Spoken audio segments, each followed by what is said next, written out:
Welcome to LFTF, the podcast about webinars and how to supercharge your B2B strategy.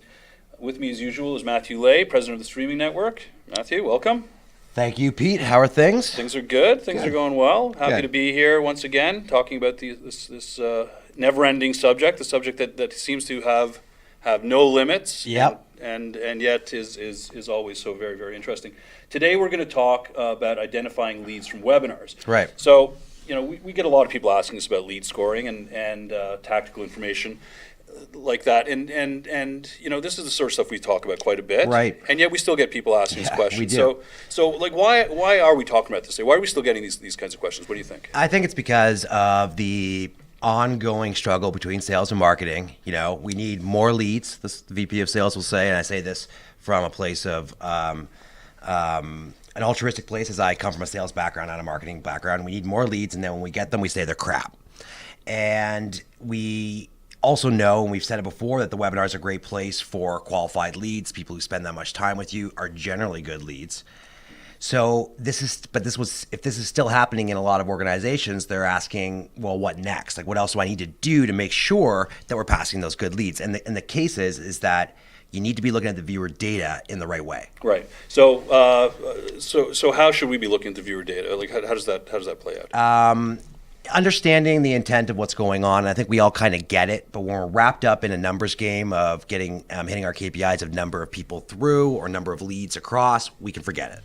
So when someone registers, this means they have interest in the topic. It is not until they view the webinar in its live or on-demand state that we recognize that they have a higher interest, or their interest is timely. And from there, we look at how long they viewed the webinar. And that, again, if you kept their attention for 45 to an hour, they're showing a fairly high level of interest. And most importantly, if they were there, plus they engaged with your resources, polls, asked questions, now that person is of the highest level of interest. There is a big difference between saying, yes, I want to come, and engaging for an hour with you from an interest perspective. Right. So, and this is something that we've talked about many times. Yeah. It's most engaged viewers are our best leads. So right. Let's dig into that a little bit. Yeah, I mean, we have talked about it. And the engagement score, which is part of our platform, is something that we have talked about like 100 times here, is a good start.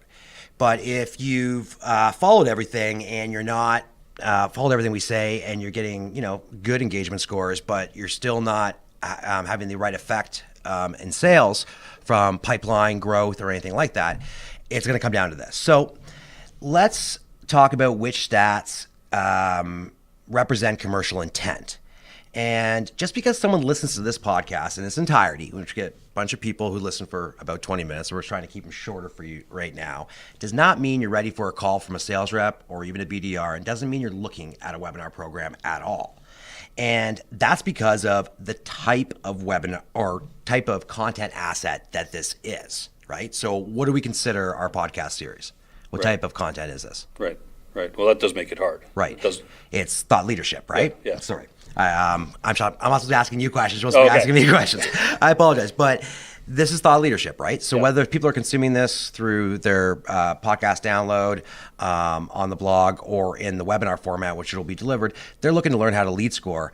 They're not looking to learn anything about our products or services. And so that means that time viewed on this webinar is not the number one, or time viewed of this podcast does not show any commercial intent whatsoever. So you've got to do different things to understand where that person is. And the easiest thing to do to understand if they're in the buying process or they're looking to evaluate your product or services is simply ask them, right? So we focus a lot on getting people to engage with us, but we know that those who engage are the most motivated. So a simple step would be to, within a thought leadership webinar, is to give people the option to take the next step. And that option might be meet with sales. That option might be to get a demo. In the case of this, in this webinar format, we'll put two options in it. One would be, if you want us to take you through how we can help you with our platform, click here and set up a meeting. Or watch this additional webinar video, whatever it is, on how the Elite webinar platform allows you to better qualify leads in your webinar program. So all the people who came here just to learn, who aren't interested, they get to learn and walk away. That was the promise of this, learn how to lead score. But the people who are looking to do it better and possibly evaluate a platform to do that, we give them two options to take that next step. Both of those options show commercial intent. Right. Good. And basically, then you're not passing bad leads over to your sales team. Exactly. That's sort of the idea. Yeah. So, like, how do you provide more intelligent information? I mean, like, this is really gets to the gist of what people are asking us about. Right. How do you turn this and turn it into better intelligent information? Okay. And so the first thing is like that, asking that question. And you can ask it through having a link on the, a resource can be take the next step, fill out this high value form. You could put a poll, how many people want to take the next step afterwards. That's what I would call the SQL, right? But from the MQL, the great mystery that is, understanding if this person should be reached out to, that one's harder and very hard on thought leadership. I would argue probably not even beyond the two things that I threw out there. There's no way you're really going to get inside the numbers on that unless you read the questions maybe and understand. But in an aggregate, they need to click on one of those two things, right? And they click on that, then they show a level of intent, enough intent for you to sort of take that next step. Right. We're going to get to the next podcast. We're going to get into like really deep on how we position resources in a webinar and what they each mean and what we know them to mean through our experience. But I think that, different types of webinars, the stats matter differently. So in a thought leadership webinar, time in webinar shows interest in a topic, not interest in a product. But when you're doing a product webinar or a demo webinar, time in is almost everything. Right? If this webinar was how to get more of the elite from lead scoring, and it was a technical webinar that was all about the Elite platform, and you stayed for 45 minutes and asked me questions and were highly engaged, all the stuff we talk about, you're sales ready. You need manual intervention. You're ready to start really evaluating this thing. So the time in stat is very important. When it comes to marketers, though, what they should be doing from a more intelligence standpoint is doing the same thing they do on their website. And that is looking at, in aggregate, the various things someone have done. So on the website, you look at the time they were there and then how many actions they took. For us, if they take, I think it's 3 actions, we call it an MQL, we push it to the BDR team to follow up and book a meeting. So with most webinar platforms, with ours specifically, you know how many actions they took within that webinar, and you know the value of those. And if you add those to what else the person has done, you may be able to look at someone on a thought leadership webinar who was on your website and watched this video and clicked on this one thing, and then they came to a webinar and they clicked on this other thing. Well, they are a higher aggregate score, right? Or if they viewed 3 webinars in one night on demand. They may have been all thought leadership, but if someone's watching 3 webinars who is not an existing customer of mine, or watching 3 of our podcasts, all on the art of webinar, they're not existing customers, something's going on there, right? They need some help or some intervention, and we should sort of give them a call. And it really does speak to, one, knowing your strategy going in. What kind of, is it a thought leadership webinar? Like who you're targeting, right? But also, do you need to be thinking on your feet as well in terms of how you're going to engage with them and what sorts of things you're going to be doing to make those sorts of assessments. Yeah, and I think that it becomes this is where certain things work for everybody. And a lot of our tips and tricks, and when we go detailed on this, you're going to see that it can work at any stage of the funnel for any marketer who's trying to drive pipeline for their organization in any way. But some of the nuances of when manual intervention is required, or what are the high value items, they change from organization to organization. And you only learn that and know that based around your own experience, right? So we can sit around and we can stare at numbers and we can stare at pipeline all the live long day. But if things aren't adding up, there's something wrong. And again, the only answer is ask, right? So when we're fairly confident in when we do a webinar or in what actions make somebody an MQL for us or sales ready. We have an added advantage of that. We sell webinars, and part of the experience is a demo in itself. So we're always killing two birds with one stone. But to get there, what we had to do early on is when we held a webinar, every person got contacted, not under the guise of book a meeting with sales, or buy now, or with an offer. But we categorized our leads from the A leads, the B leads, the C leads. We called everyone and we vetted our ABC. We asked them, right? So all the A's were asked, would you like to get on a call with a sales rep to review the platform and understand if it's right for you? Everybody in B, we asked a softer question. Did you learn everything you needed to from the webinar? Is there any other content that you are looking for? And C, we just said thank you for attending, asked if they needed any other information from us, and let them tell us to make sure that there was no one in C that was looking for a demo or a quote right away. And that allowed us to adjust our algorithms, and we knew who went to sales and who didn't, and who really just stayed in the marketing drip for us. And that's basically, that's the approach to thought leadership, right? That's the sort of stuff.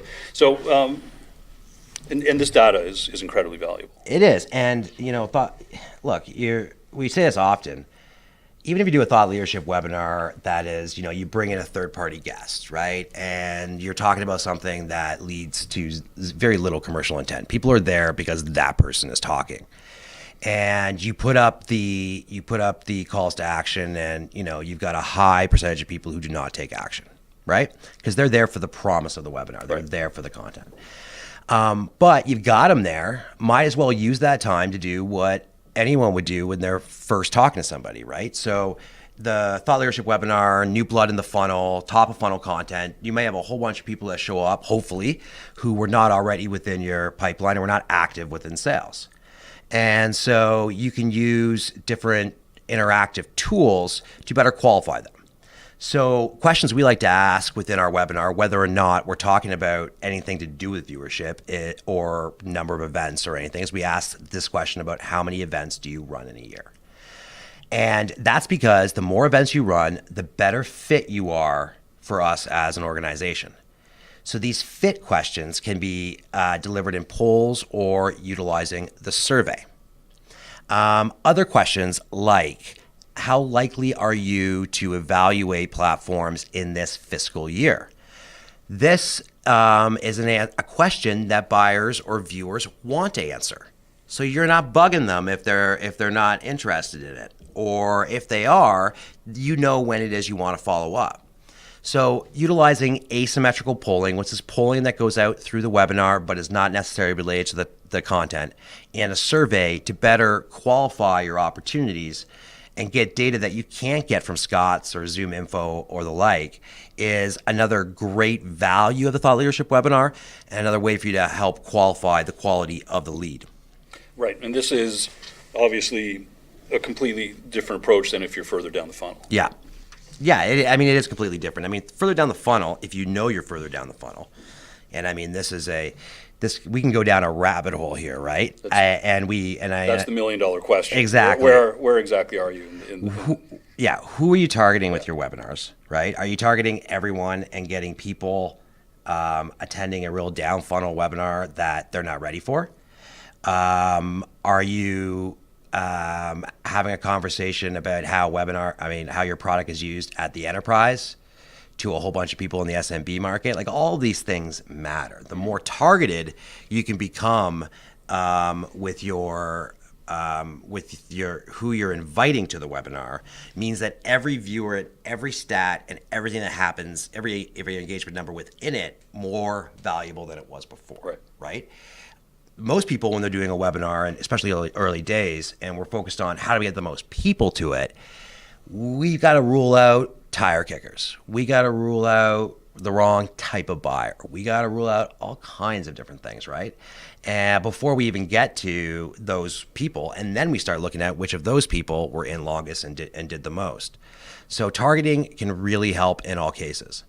And we're gonna talk about it later, because I think it's a real change that we're seeing within our customers, is having the webinar used as more of a scalpel than a sledgehammer approach. Right. So you've got people who have been listening to our podcast. They've attended the better webinar events, but they're still struggling with the question of what to do with leads. Right. How do we? What can they do? I mean, we're always going to struggle with that, because we always want what we really want. And that's the thing to remember, right? Is what do we really want, right? So when we go into a webinar, we have to have realistic expectations. What are we looking to do? So in the case of thought leadership, 9 times out of 10, you're looking for new blood in the funnel, the right prospects, knowing who you are, getting in and getting to know you a little bit, which is why you do these types of pieces. And so you should have realistic expectations that is not going to necessarily drive pipeline for you immediately, that you are going to do a job of getting people into the next step, right? Getting them to some sort of piece of evaluation-based content. And in many cases, it's not the process that your sales director wants to be, or maybe even you want it to be, right? And so you got to give people options to get to that stage. And in my earlier example, if no one wants to talk to us after something like this, but they want to watch a 10-minute demo on our product and how it leads scores, I've successfully taken somebody who's not a customer, who possibly I didn't know, into a stage where even if they weren't ready for it organizationally, they've started to evaluate our product. And that's the goal. Getting them into that stage is really the goal. And when you're further down the pipeline, it's every stage, everything is different, right? Maybe it's you're in a place where people are self-evaluating, and you really want them to engage to get to that quote status. You need to get something in paper with them. And so to do that, they get through this webinar, and that's what you're driving, is quotes issued or contracts issued, proposals issued. Maybe it's simply to drive people to sales, which is what a lot of people in B2B want as a next step when going through this, is getting them in front of sales reps. Mm-hmm. And if that's the case, then you've got to keep your eye on, start understanding how it is that you A, use the tools in front of you to drive people there, and then B, what's a reasonable number to expect, which is going to change based around who you are and how evolved your program is. So the idea around being reasonable with it and then working everything around that target and knowing what that KPI is, I think will help marketers deliver better quality leads to their sales organization. Right. And one of the things that we believe firmly and stuff that we talk to our clients about is that having more viewers isn't necessarily everything. No. Right. It's you're talking about quality. There's all kinds of factors that go into the number of people that are actually engaging with your whatever the content is, in this case webinars, but whatever it is. Yeah, I mean we've got a number of buyer personas, but if I look at 2 marketer buyer personas that are just popping in my mind, one of them we have a 65% close percentage when we get through the first meeting and a demo. The other one we have less than 20%. That has very little to do with our process and everything to do with fit, right? They don't run enough webinars, or the organization is not in the right industry or size to work with us. So if you look at it from a very high level and your goal is leads, it's not just, we're not in a world anymore where it's just giving as many names and phone numbers to sales as possible. It's about giving the right names, the Glengarry leads, mm-hmm. than the ones that are sales ready. That's your job as a marketer.